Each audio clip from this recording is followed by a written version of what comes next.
everybody. Hello, happy Sunday. How's everybody doing?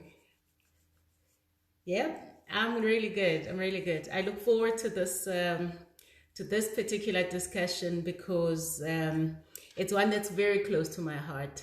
Um, so I'm really glad that you can join me. I saw the enthusiasm around this particular topic. Um, I think it's um, it's one that's worth having. It's one that's worth investing our time in. It's one that's worth truly actually unpacking it and seeing how we can move forward. As we all absolutely have some of these challenges around what is expected of us as mothers, as women, as girls, as leaders. And I really think that it's a topic I actually am very passionate about. So I'm literally just gonna get on with it. And hi, thank you very much for joining in the session. So, you know, a bit of background about myself and my studies at university. I studied social sciences, and social sciences is essentially the scientific study of human society. And it's the study of human society and social relationships within society.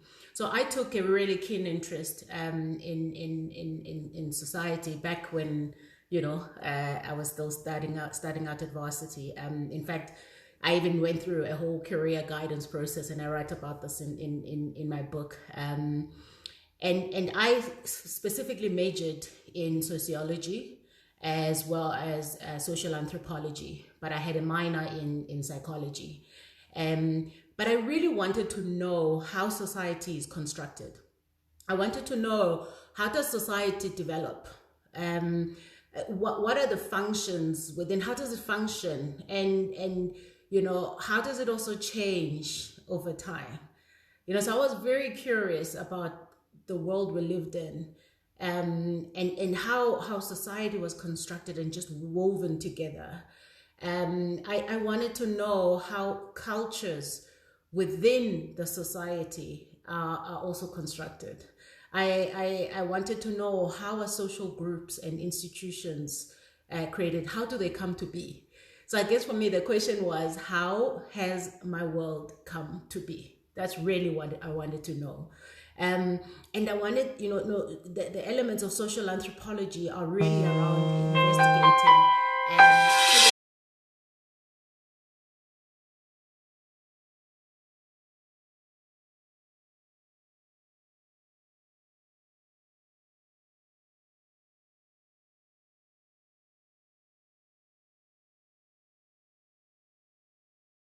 I was very curious about society. I think I was trying to. Oh, is there no sound? I wonder why. Okay. Do you mind just? I'm just gonna drop and then you start again. Okay. Uh,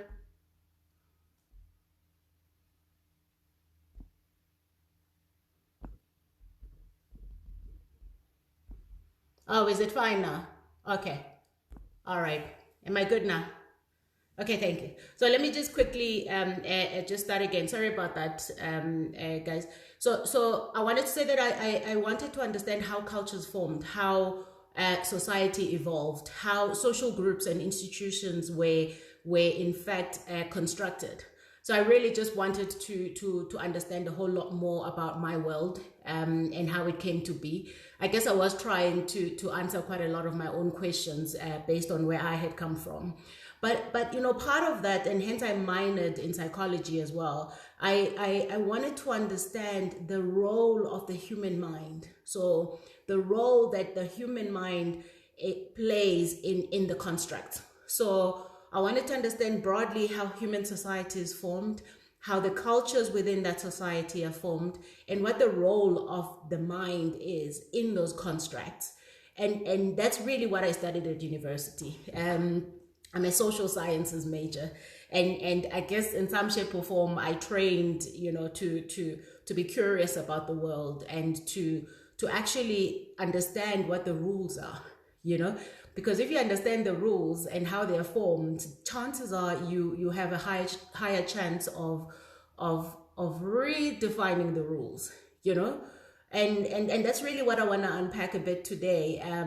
And one of the things I got to learn is, you know, is how human behavior influences some of these constructs, and how our behaviors are influenced by these constructs.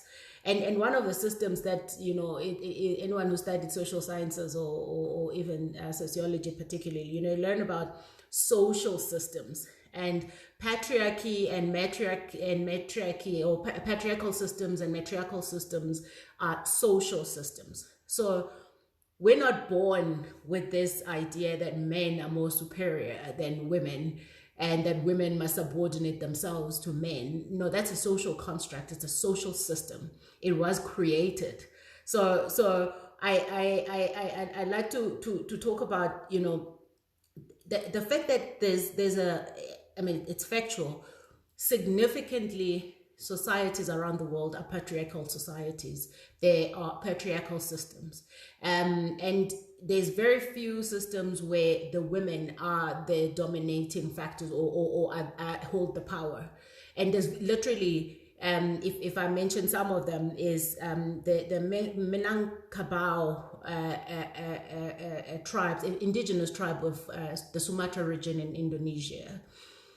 I think there are about 4.2 million people there, and they have a matriarchal system. But also how that evolved, you know, is and I will do no justice to their history, but it was as a result of younger men leaving the region to go find education elsewhere and more opportunities elsewhere.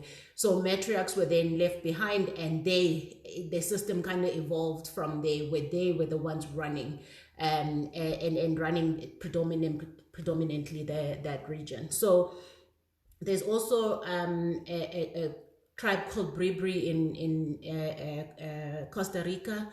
There's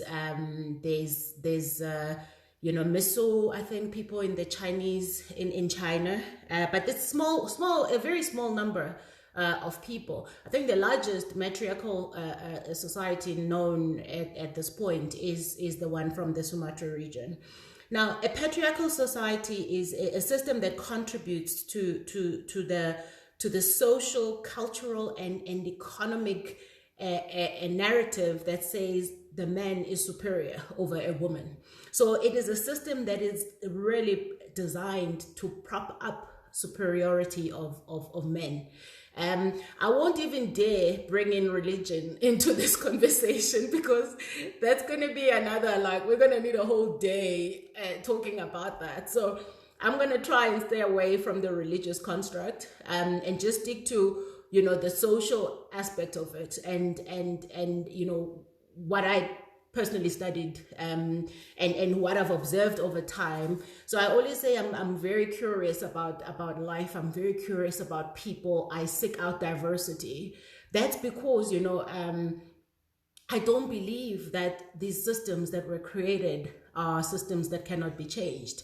I believe there are systems that can absolutely be changed. And it just takes understanding what that system is, what your role is in the system, and how you can, in fact, change it. One of the things I learned in social anthropology, and actually a bit of cultural anthropology as well, is that cultures evolve, societies evolve. We know this. Culture, because something was done in a certain way back then, does not necessarily mean it's still relevant for today. So all of these norms that we've come accustomed to, that we are so fitting in or forced to, even when you're fighting against your very nature, you're forced to fit into a certain expectation, a certain norm, and that comes with certain pressures, added pressures. You need to understand that we were not born this way. These are just systems that were constructed to ensure that patriarchy persists, and that, in fact, women subordinate to men. Now, I remember very well one of my aunts, my very kind aunt, the year I got married, said to me, it was early in the year, she said to me, you know, we've actually written you off. I was 28 when she said this to me. She said, you're 28, you have no intention of getting married or children. We've written you off. Actually, I told her I had no intention of it. She said to me, it just doesn't look like it's gonna happen. So these are the things that we grow up with. These are the norms that and expectations and the boxes that we get shoved into, that because you're a woman, your job is to bear children, is to find a husband and bear children, and because you're a man, your job is to go hunt and bring food to the table so that the woman cooks it. Now, the truth of the matter is that patriarchy has been all about male domination. It's been institutionalized in everything we do. It's been built into all of the major social systems. So major social systems like family, religion, economy, government, media, you name it. It's all wired to prop up the superiority of the male species. And the truth is that still in 2020, you have people like me who are the first of something. First of something as a woman, let alone a Black woman doing something. And it just continues to show that the system gets perpetuated, and it was designed in such a manner that it is perpetuated and carried through generations and generations. But what happens when a system is no longer serving you well? What happens when the cultures have evolved? What happens when the psyche of the human being has evolved? What happens when the economic situations have evolved? Where you bring the bacon, I bring just as much bacon. Where there are women who are breadwinners.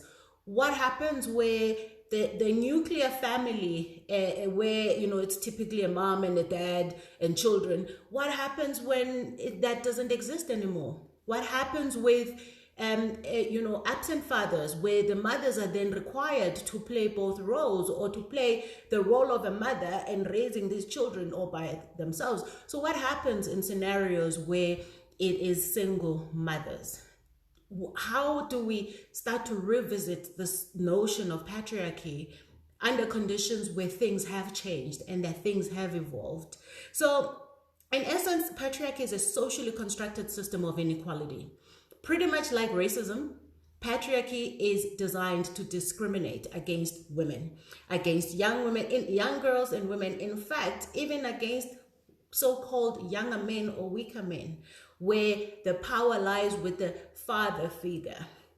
And the question is, how has it continued so rampantly? So these norms that we talk about, where we are told you must laugh in a certain manner because you're a girl, no, a girl doesn't speak like that, or things like boys don't cry.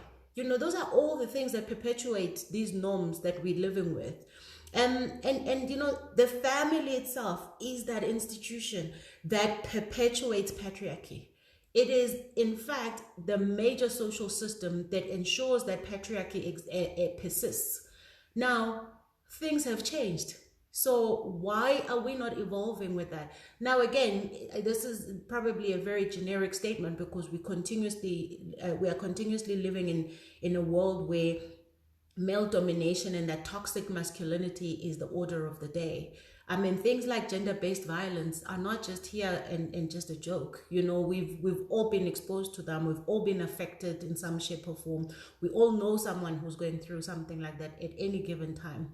And it's a real issue, and it's at the core of patriarchy. It's at the core of these norms. That because you're a woman, because you're a girl child, you are subordinate. You are not worthy. You are devalued, and you are objectified. Now that is the problem with these norms that we continue to perpetuate even in our homes. So women and girl children are oppressed in a patriarchal system. They are discriminated against, and they're subordinated. They are objectified, as I said. And Levi Strauss in 1967 observed and chronicled the cultural roots of patriarchy, and highlighted a key implicit component, that of objectification and devaluation of women. And that is the real problem here. If you say no to a guy, he thinks he has the right to lay his hand on you because you are a woman and he's a man. And if you coming across as you are a little more stronger and you're opinionated, some guys really just want to make sure that they oppress you because you do not deserve a voice. And that is what the system has done. We are all part of the system, though.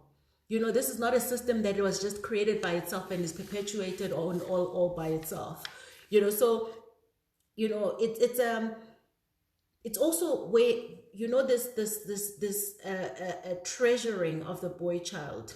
And I mean, I write about this in my book very well. Some of us have been on the receiving end of that significantly, where the lineage is driven down the boy line, whereas in a matriarchal society, the lineage is driven down the woman line.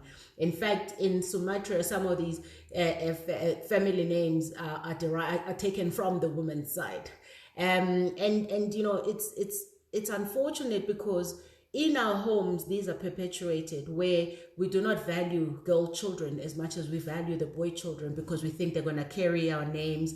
We think they're going to be, carrying our legacy. So these are things that happen in our homes, and hence the social system of family is one that really has to be revisited and re-looked at. And I always say, this is where everything is bred. This is where we are raising these human beings that we're seeing out there that we are either proud of or we are denouncing, and we must start at home. You cannot ignore the fact that the system has these sets of mechanisms and these rules around. A girl mustn't cut their hair, a girl must wear flowery dresses. If a boy does things that are seemingly girly, that's for CCs. All of these things come out of our mouths in our homes. But we go and run outside and we chant feminist slogans and want to denounce patriarchy. But we are the same people that are perpetuating it at home. We are telling our girl children when they try to even open their mouths, we tell them that they are not worthy. We tell them that actually you don't have a voice, don't speak. Why are you even thinking about that? And then we go and take a big piece of steak and give it to the boy and say, oh, we want you to grow so big and tall and strong because, you're going to carry the family name. We must really think about that. And I'm not one for holding double standards.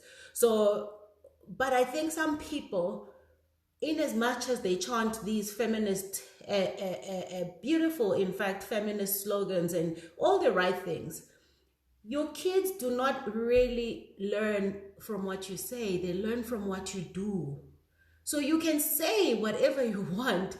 If back at the ranch, you do the complete opposite, you must understand that your children are watching that and that's what they're learning.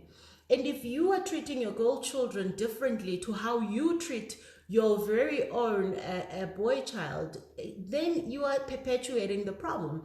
You're correct. It's in the color schemes of babies. It's in everything. It's woven into the system. It's the mechanics I was talking about. It's the rules. It's the practices. It's the beliefs. It's the myths. And it's all these activities. Where society is organized in a way that continuously perpetuates and props up patriarchy. The problem with patriarchy is that it's got serious and dire consequences because of that toxicity and that masculinity that it purports. Where men think they've got a right over a woman's body, or that they have a right over the woman, their ability to earn, to bear children. They have no decisions around when they bear the children. No decision, no. In fact, they are at the mercy of the man. Now, we have seen significant shifts in recent years. Unfortunately, no one is going to dismantle patriarchy if we don't become conscious of how we are raising our children. And our children watch us and what we do, and that is what they will become. And I actually do liken I liken patriarchy to racism. It is there. It is a privilege to be a man. No, it's not because men were born privileged. It's because the system continuously props them up as these kings of inequality, in fact. So I get that people must sometimes, show or do things to be seen as though they are fighting the system. But if you're doing the complete opposite in your home, you're not helping. So, I just find it incredibly frustrating when I am boxed. I find it incredibly frustrating when I'm told that because I'm a woman, I'm supposed to behave in a certain way. I find it infuriating, in fact. So I am incredibly sensitive around those things. In my home, I am incredibly sensitive about how my husband speaks to my children, what he says to my children. I'm incredibly sensitive about how I speak to my children and what I say to them, because we are all products of this patriarchal system. We are all products of it. But I'm saying something has already shifted. Something has changed. Roles have changed. So how can we continuously perpetuate this narrative that the man is the superior one to the woman? I mean, we keep building up this toxicity. We keep feeding it, in fact. And you know what we do when we keep feeding things? They grow bigger and bigger and bigger. And we have to be deliberate about everything we do. When women explore their sexuality, we all know this, they are called all kinds of names, right? But when the guy does it, he's a stud, uyisoka, they are praised. Guys, honestly, we still do that even today. Us women who go against other women who are seemingly promiscuous, but it's okay for a man to do it, and it is propped up, it is clapped for. It's like, oh yes, we've raised him well. No, we need to really check ourselves. There were times, and there's still people who frown upon a girl child because they're wearing pants, who frown upon a woman because they're wearing pants. Let me tell you what those career coaches tell you. When you go to an interview, when I was starting out in my career, one of the things I used to get told by women is that do not wear pants when you go to an interview, right? I've even heard people say, chairperson of a board meeting, you must not wear pants when you're going to chair a board meeting. I'm like, why not? If I like pants, I'll wear pants. I just love wearing dresses. I love wearing skirts. I love wearing whatever I want to wear. Okay, so it is in everything that we do, that it's ingrained, that don't try to be like a man, be a girl, wear those flowery dresses, wear your hair long, wear lipstick, put on makeup, all of these things, just so we can be objectified and be used as men's entertainment. That's not okay. It's not okay. And believe me, if you are finding it unbearable, why would you want to continuously perpetuate that? I tell you why. Because we are all the same society that we keep complaining about. But we think we are helpless. We think we were born this way. We think that we were designed to be this way. No, it's not. Sorry, I'm gonna take some comments just now, and thank you for this engagement, guys. Bridget says part of this patriarchy dialogue goes to how we as women help the system to thrive. We have unwittingly become the gatekeeper of a system that does not serve us, and that's exactly what I'm coming to. But have you seen how the world has evolved? Have you seen the rise and the evolution of diversity, the evolution of the androgynous person, a person that doesn't identify as male or female? Have you seen how beautiful it is when men wear clothes that seemingly look like dresses with flowers? How gorgeous is that, though? And this idea that people have decided that they don't identify themselves with male or female traits, I think it's absolutely beautiful. It's beautiful that you choose who you are, you choose who you become, and nobody must put you in this box. So gender ambiguity has become something that is of great interest to me. And I'm so curious about the evolution of that, because I've always felt, and a lot of people know this, when girls who are seemingly like boys are called tomboys. I was called a tomboy all my life, and I think I'm still called that. I don't remember ever calling myself a tomboy. But there's a lot of people who proudly call themselves tomboy. But there's nothing wrong with that. It means you've got traits where you've got both female and male traits, female and male traits, which means perhaps you identify with both, which means you carry all of those traits, and it is your choice. And I've just always seen myself as a whole human being who doesn't like to be boxed. I don't like to be told what I must do and how I must come across. And I think this is why I always say I couldn't even survive corporate beyond what I could, because I'm so cheeky and opinionated about things. So norms of who cooks and who doesn't cook have to be challenged. Guys, if we are both at work full day, why must I still be the only one that comes home and cooks? Why is that? There is nothing that revolts me more than guys who say, oh yeah, no, a relationship is not working out because she doesn't cook for me. I'm like, and what happened to your two hands? You've got two hands to do what with exactly? Sit around and scratch your God knows what? Huh? So we cannot perpetuate this, because unfortunately all that's going to happen is that our children are going to inherit it, and it's never going to change, and it's not okay. In my house we cook. I cook, my husband cooks.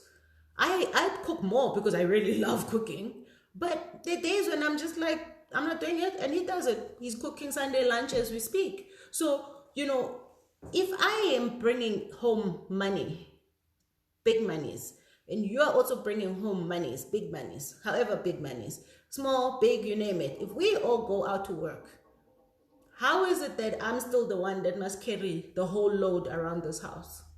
We can all nurture. Why can't we do that? So be careful of these things that you're perpetuating in your own home. Things like, you still don't have children. Oh, you are still not married. I tell my children, don't have children and don't get married until you really want to, and it's your choice. In fact, I prioritize the lesson of take your money and go travel the world.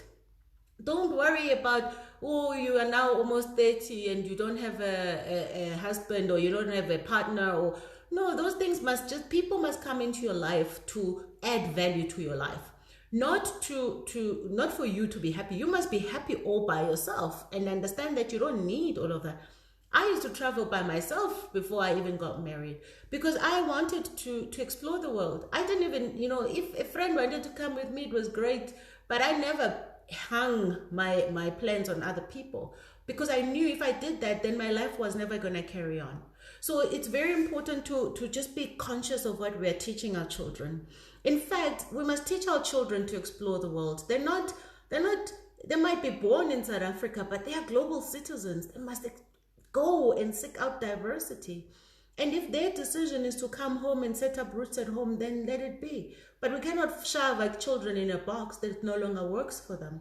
They have far more opportunities than we do. So listen, I think we all are fully aware of these norms and these expectations, what kind of a mom you should be, how you should laugh. That thing irritates me more than people who say, oh, but she's a mom now, why does she continue like that? Whose rules are those? Remember, these rules were made by us, and we must absolutely decide what we want. Also this thing about boys don't cry, and the man being the father figure who sits in the corner and there's this scary person. Now listen, I use that line with my kids where I'm like, you want me to tell your father? But the truth of the matter is that even they're like, Daddy, you know, but it's just nice to be able to, like, know that I have a partner in this, and that I'm not doing it alone. But the truth of the matter is that we also have to be aware of what we're saying with our mouths. There are homes where actually the father is the one that says, yo, you want me to tell your mother? I've actually discovered that that's what my husband does too. He tells them, you want me to tell your mother? But the other thing is that we must show affection at home. Show affection. So it doesn't matter whether it's a man and a woman, or a man and a man, or a woman and a woman, whatever your family construct is. Show affection, show love, because how are they supposed to know what love is if they're not even introduced to it at home?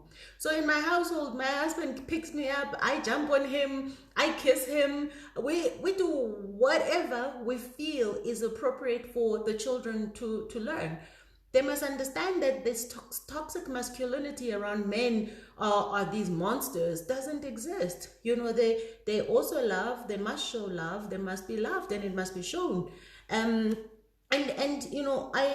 just, things like when someone is speaking and they speak over them. My kids know very well, nobody must interrupt them when they're speaking. If it's their turn to speak, they will, and you interrupt them, they will tell you very well, they're like, I am still speaking. And that is something that I have ensured they absolutely appreciate, and never let anybody ride on them like that. Because this is what happens to women in boardrooms. You don't speak up, and somebody speaks over you, and you sit there quietly because you are scared, imposter syndrome, you guys, this. And I'm like, absolutely not. Nobody's going to disrespect you. Nobody's going to disrespect your time, your opinion. Even if you are not making sense, it is yours not to make sense. And guess what? Who says, who's the judge of sense anyway? You speak your mind, say what you believe. And if you change your mind along the way, that's perfectly okay. And these are the things, we really have to do.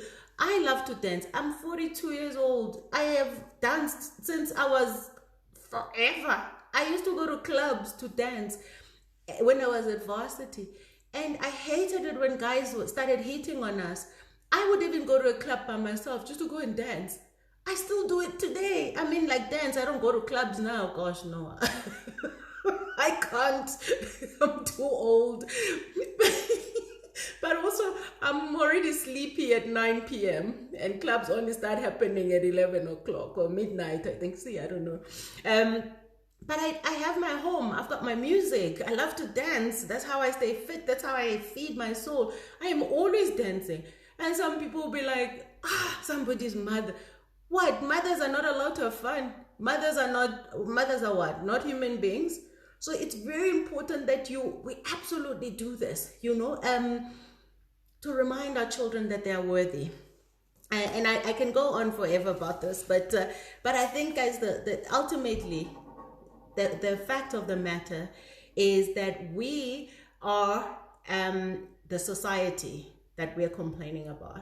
So if there's something we don't like in our society, we must change it. Remember, cultures evolve, societies evolve. And don't ever hang on this thing that elders, who did it then, we must also do it now. Things have changed. Times have changed. Some principles, yes, you can still adopt, but adopt them to suit the environment that you are in. We take part in making these rules. We enforce them. In fact, women are the biggest supporters of patriarchy because they are the ones that perpetuate it. They're the ones that continuously tell their boy children this and their girl children that. They're the ones that constantly tell other women how they should be behaving, or how they should be dressing up, or how they should even be speaking, or how they should sit. It's a system that is designed to subordinate us, but it has also in the same process led us to devalue ourselves. How can you love your girl children and prop her up if you don't even love yourself? If you don't even see your own value? So I always say that everything starts with us at the end of the day. We must understand who we are. We must understand what we bring to the table. then we'll be able to give something to other people. But if you yourself are still oppressed and your mind is still colonized by that patriarchal system and what a woman should and shouldn't do, then you are not ever going to dismantle this patriarchy. So again, I'm not saying there's anything wrong with people marching and doing all sorts of wonderful feminist rallies. But guys, ultimately, it's your actions that matter. It's what you do every single day that matters. And this whole conversation around, girl on girl hate or trying to build more sisterhood, it really is trying to say, women, we can't continuously be at each other's throats and be the ones that are constantly putting each other down. But the truth of the matter is that you can have all those wonderful campaigns which are absolutely impactful, but if people do not decide to change and act upon that, patriarchy is going to persist and it's going to exist. And people like us are going to be seen as these mavericks who are uncontrollable. Because that's the whole point of patriarchy, is to control you, control women, and control women for men's entertainment and men's satisfaction, objectify you. Is that really how you want your children to grow? Is that the world that you want your children to grow under, the society that you would like them to grow under? So I think we must change the narrative, but we must change it by living accordingly, not just speaking, not just saying it. We must display it by how we do it. If you are having an argument in your home with your partner, and let's assume there's a man and a woman in that partnership, and the man starts raising their voice at you, you must be very clear that nobody speaks to you like that. We're all adults, right? So you speak, I speak. Doesn't mean you can get angry, you can get irritated, like I can too, but don't you dare disrespect me. So these are the things that our children watch in the home. You shove me and then I let it be, and I go in a corner and I cry. What am I teaching my children? That it's okay? That's not right. We should really, really be deliberate about what we're doing. And I think, ultimately, what would we want our obituaries to read at the end of the day? Is it going to be that we were people pleasers, that we fitted in a box, that we were the police of other women, that we were there telling you, ooh, what, you had a long day at work and you didn't get home to cook for your husband. Oh, when you're done cooking, you didn't give him some. I was like, what kind of a woman are you? What kind of a wife are you? Is that how we want to be remembered? I doubt it. I doubt that we want to be remembered as the police, judges, and executors of other women. Your job is to support another woman. Your job is to, first and foremost, get to know who you are, get to know yourself, get to know what you bring to the table.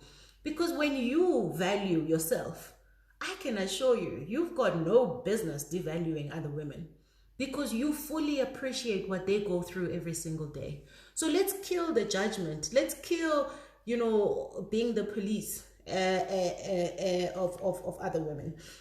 Now, every step we take today, I think, should really be leading to how we want to be remembered, to what we really would like our obituaries to read at the end of the day, the footprints that we want our children to walk in, and how do you deal with this every single day? So I think that above everything I've said, we must enforce accountability and consequences.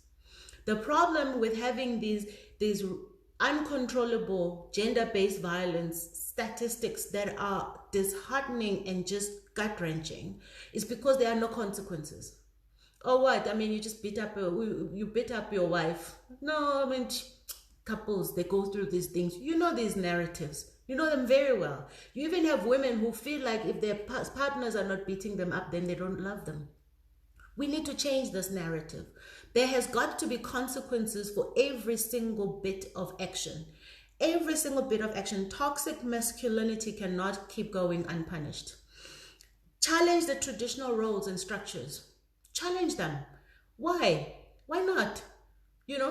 If you finding something no longer works for you, and we should be conscious about these things, we should be a little more deliberate. we've got a whole lot more resources at our disposal.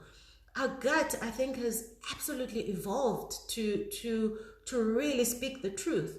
So why can't we listen to that? Why must we keep silencing it? We must teach our boy children that no means no.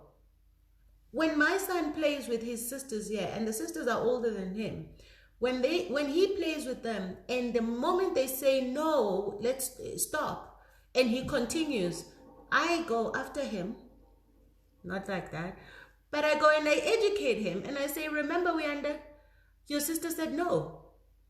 And yeah, but we were playing. No, she said no. The moment she said stop, you must stop. Even if you're playing, even if she then comes and wants to play again, that is okay. It's her choice. When she says stop, you respect that, you stop. Now, you might think, oh wow, that's so, they're just playing. No, that is how we breed these monsters that are walking the streets. This is how we perpetuate patriarchy.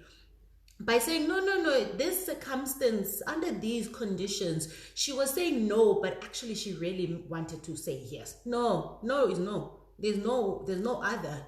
So you must respect the boundaries. You must respect women. You must treat them with dignity. But you know what? Girl children, please understand, you are not subservient to anybody. You are nobody's subordinate. You will not be disrespected. So you must stand up and fight for yourself. Because when you're fighting, you're also fighting for those who are coming behind you. So we must teach our girl children to be assertive, to stand up and be counted. Their voice matters. And we do that by allowing them to be in our homes so that when they go out into the world, they can absolutely thrive and know that they are worthy and they deserve to be heard. Let us unapologetically live according to our own rules. Us as mothers, especially as women, we must absolutely live our lives unapologetically, because if we are apologizing for everything, for that little time you went and you decided to go sit at a restaurant and have a glass of wine by yourself because you really needed some quiet time, why are you feeling guilty about it? Do you know how much you give? But it's the other women who then say, oh wow, I can't believe you do that. You actually go overseas without your family? In that judgment tone. Stay in your lane. I'll stay in mine. I do what's right for me, so that I can give more to the people around me in my ecosystem. So women, we must stop apologizing so much. We must stop explaining ourselves so much. We're constantly explaining and constantly apologizing. I'm like, why are you apologizing so much? What have you done that's wrong? But we've been conditioned to be so apologetic of ourselves or our lives. Just the fact that we breathe, just the fact that you are born a girl, you must apologize for it. We need to dismantle that because it does not serve us. It does not serve our children well. And the future will not be kind to them if we keep carrying on like that. So our children learn more from what we do than what we say. And it is important that we challenge these norms and challenge them and ensure that your home is a safe space to challenge these norms. Because if you don't challenge them at home, your kids are going to find it very difficult to challenge out there in the boardroom. And in the boardroom, they're taught, speak up. They're told, oh, you're not going to get a really big bonus because you don't really speak up. We don't get your input. But all the while we forget that we oppress them in the home and they can't thrive anywhere else because they're so scared. So I'm going to take some of your comments and questions now because I absolutely can talk about this all day long. And I'm very passionate about it. Live your life according to your own rules. Remember, these are rules that were made by us, the society. They are rules that we continue to prop up, we continue to perpetuate. There are practices, there are beliefs, there are cultural norms that must evolve with time because we have evolved as human beings. Absolutely. I was told to not go to Paris alone because where's your husband going to take you? I don't even have a boyfriend. I went to Paris alone and had the best time. I like it. Oh, absolutely. You must do it. Never mind all these naysayers. Guys, at the end of the day, we are here. We are born to live our lives the best we can, change lives in the process, and then we'll be dead someday. What do you want to say you did with your life? Please others. Try and what do you want to say? That you lived a life where you never felt like you were yourself, where you never absolutely ever felt like you could just thrive. This is the reason why many mothers are so depressed. Many women are depressed because of this undue pressure to be perfect. Perfect for who? For the men. That's just how it is. That is not okay, you know. Where does tradition fit in all this? How do we ensure we don't lose our tradition as we fight patriarchy? I think just listen to this again, because tradition is part of a culture. It's practices, its beliefs. Those evolve over time. And unfortunately, they are also used to perpetuate patriarchy. And it is incumbent upon ourselves to choose the things that work for us and keep those and maintain those. And no one is going to tell you what works for you, what doesn't work for you. But you need to be deliberate and understand and consciously understand how those traditions could be perpetuating patriarchy and could be perpetuating toxic masculinity, could be perpetuating a situation where we've got women being killed by men. So you need to understand, how does everything you do every single day perpetuate that narrative or change the narrative? It's completely up to you to do that. But remember that these are the same institutions that have been used to oppress women. Rules must always take the legacy into consideration. I don't agree with women in the name of freedom of behavior who act anyhow, even in front of their children. Sorry, I don't understand that point. It's funny how patriarchy has reared an ugly head during the lockdown. A lot of my friends complaining their partners just lazy around all day, eating, drinking, and want sex. You know, one of the things I did say when the lockdown started, I did a live session where I said I was really worried about the people who are going to be stuck in homes where there is no escape. And okay, I mean, the one of the things that have happened naturally with this lockdown is that people are stuck with their abusers. And they have nowhere to go, they have had nowhere to go. And it's unfortunate that, you know, we have such a high rate of gender-based violence in our country, and the consequences are very minimum. That is the serious problem. And again, these are the same systems that are designed to support and defend patriarchy. Same families. Remember, if a family won't even, you know, ensure their consequences when there's these cases in the homes, do you really think the justice system is going to fall in line? So we've got a lot of work to do, and I know it is dire. Okay, so I'm not even going to mince my words about that. It is bad. It's one of those situations where you can't say, oh yeah, no, only 20 women died this year in the hands of their partners. No, you just one is one too much. So we have to do everything we can. We have to do everything we can. And we must raise our children better. The judgment for going out alone for quiet time, how dare you? Yeah, absolutely. I'm very clear though. I mean, people must live their lives the way they want to live their lives. I'll live mine the way I want to. And I don't owe anyone any explanation. Believe me, I don't explain myself very well. We as women need to learn to be unapologetic in how we live. We buckle under too much societal pressure. It's a lot. Listen, I chat, thanks Mpo, I chat to so many women every day who are incredibly overwhelmed. Unfortunately, I also have to tell them that, listen, I'm actually really not a psychologist, but I love to help people, you know, understand their construct and how they can deal with it. But there's a lot out there. There's a lot of pain. There's a lot of depression. There's a lot of pressure. But we put this pressure on ourselves, you know. Whose rules are these anyway? If we created these rules as a system, as a society, we need to understand that we can change them ourselves. And if you don't change them for the collective, that's fine. Change them for yourself, because ultimately you live and die as yourself. You don't live and die as a collective. And if the collective does not help you or sustain your own purpose and values in life, then you need to think about the collective. Think about the collective differently. Okay, let's see what else we can take.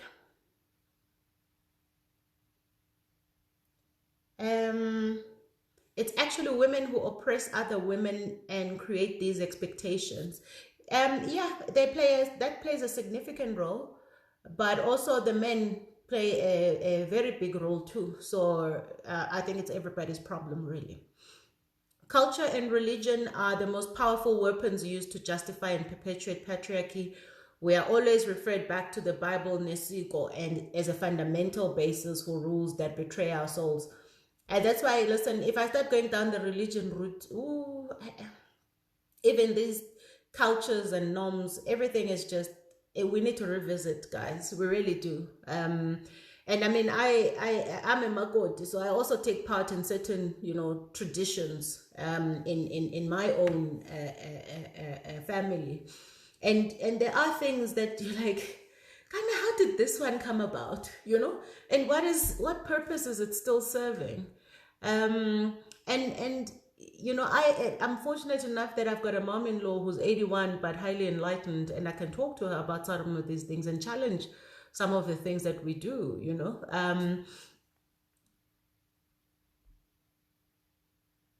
The system fails us when the abusers aren't adequately punished, and that's the single biggest problem we have in South Africa. Is, first of all, the perpetrators are protected in the families. So again, perpetuating patriarchy and saying girl children and women have no value, carry no value, are not worth much, and they must know that they are just objects. And also then the justice system itself then also fails. So it's a double-edged sword, but we have to fight in some way, in every way. In fact, we must fight where we are and change it. The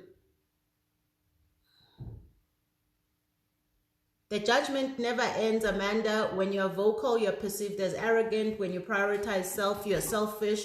I just do me and silence the buzzing noise. There we go.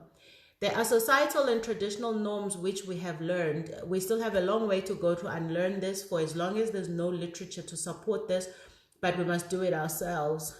We must create the literature ourselves. Okay, let's see. Can I recommend books that speak about patriarchy, some literature that can help educate us? I think, listen, I studied social sciences, so anything in that line, sociology specifically, I mean, you can read about patriarchy. Or forget that, you can just go on the internet and start researching what you would like to know of. There's much literature and resources on that. I also feel like an hour isn't enough. Yes. So I will, because we are gonna end soon. I'll open another session and then I can just see if I can answer some of the questions. Sorry, there's some that I missed whilst I was busy talking, but did you get married into a family that shares the same views on equality between you and your husband? If not, how did you challenge this narrative? I did. In fact, this is why I'm saying to you, my husband is busy cooking Sunday lunch. He cooked Sunday lunch. He also made breakfast. My husband looked after the children when I'd go away, even if it's just a personal trip, when I'm on business away, as much as I do when he's away. So he does exactly the same thing. And my mom-in-law is a very strong woman who raised his children to be independent. And so I'm fortunate that I chose a partner. It wasn't by chance, believe me. I chose him. I chose a partner that held the same values as I do, and he does exactly the same with the children. The girls ride bicycles, like all of them. So we challenge the norms in this house constantly. Girls play soccer. We go watch them play soccer. Uyanda does whatever he wants to. Uyanda takes nail polish and wants to put it on his fingers. And I say, for sure, go for it, boy. Why not? What does nail polish mean for him? So if he wants to explore it, why not? Sometimes he wears his sister's dresses. We all grew up at a time when, oh my gosh, a boy mustn't wear dresses, he's going to be gay. As if you just turn gay by wearing a girl's dress. These are norms that are really not good, guys. They're not they don't serve us, they don't serve our children very well, because all we do is just keep eroding their self-esteem. So in my home, there is constant challenging of norms. And we are united. We're a united front against that. And sometimes the norms are within us, because remember, we are part of the society. We have grown up in this society. So we don't say that we are perfect in any shape or form, but we recognize when something needs to be challenged, and we've got a safe space to do it. And whether the space was safe or not, to be honest, guys, I think there's just some things that I'll never be able to tolerate. And being boxed is one of them. And when you're newlyweds, you know, you're all trying to find a space. You are trying to understand, what does it mean now that you are married? And I think it's even more challenging when you've always been independent, and then suddenly you're like, okay, so what does it mean now? You know, but as long as you share a similar set of values, I think that you stand a really good chance of making it work. But allow the space to challenge things that don't work, and allow the space to admit that, you know, actually, I didn't think about it that way. You're so right. I'm constantly asking things like, you know, this thing that, you know, when you're eating and they say, hey, when you're growing up, sit still and eat and don't speak, don't. I'm like, okay, but eating is actually quite a social thing. You can have great conversations over a meal around the table as a family, but children are always told, or maybe we're all told, that you must keep quiet when you're eating. Maybe they didn't want you to choke. I hope so.